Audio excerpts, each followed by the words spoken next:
ఇక Telugu film chamber అధ్యక్షుడిగా సురేష్ బాబు ఎన్నికయ్యారు. సేవ్ ది ఛాంబర్ అనే నినాదంతో బరిలోకి దిగిన progressive panel studio producers, distributors, exhibitors సెక్టార్లలోనూ తన ఆధిపత్యాన్ని చాటుకుంది. మొత్తం 48 కార్యవర్గ స్థానాలకు గాను ప్రోగ్రెసివ్ ప్యానెల్ 31 స్థానాలను కైవసం చేసుకోగా మన ప్యానెల్ కేవలం 17 స్థానాలకే పరిమితమైంది.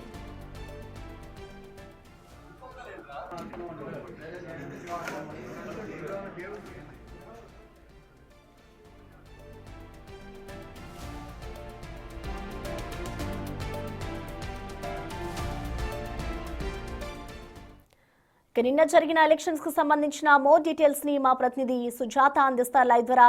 సుజాత, మనం చూస్తున్న మొత్తానికి నిన్న ఏదైతే ఫిలిం ఛాంబర్ వద్ద ఎలక్షన్స్ జరిగాయో దాంట్లో ఈసారి కూడా పెద్ద నిర్మాతలే అవకాశం దక్కించుకున్నారు. సో చిన్న నిర్మాతలకి ఇది ఎదురు దెబ్బనే చెప్పుకోవాలి. సో ఓవరాల్ గా నిన్న జరిగిన ఎలక్షన్స్ కు సంబంధించి ఇటు సినీ కార్మికులు ఏం చెప్తున్నారు, డీటెయిల్స్ ఎలా ఉన్నాయి?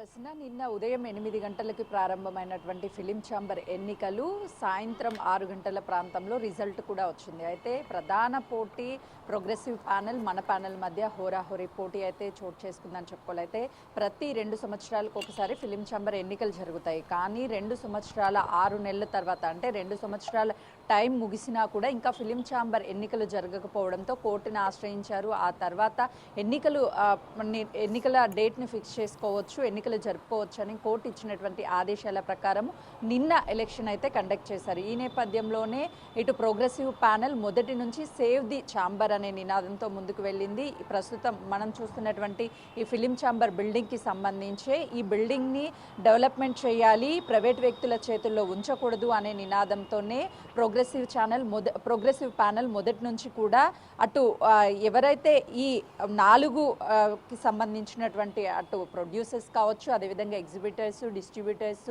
స్టూడియోకి సంబంధించినటువంటి 4 విధానాలకి సంబంధించినటువంటి వాళ్ళకి మొదటి నుంచి ఈ బిల్డింగ్ని సేవ్ చేసుకోవాలి, డెవలప్మెంట్ చేయాలి అనే నినాదంతోనే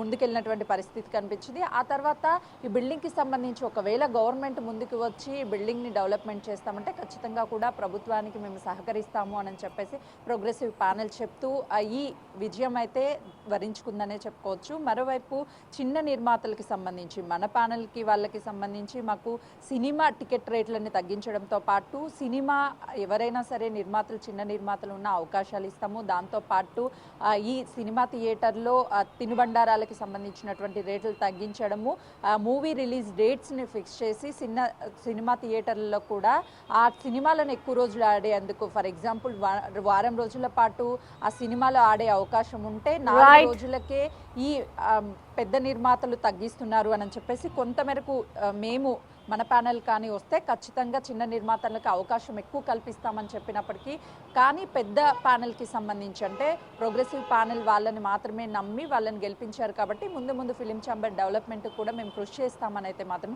ప్రోగ్రెసివ్ ప్యానెల్ చెప్తున్నారు. Prasanna. Right, thank you Sujatha.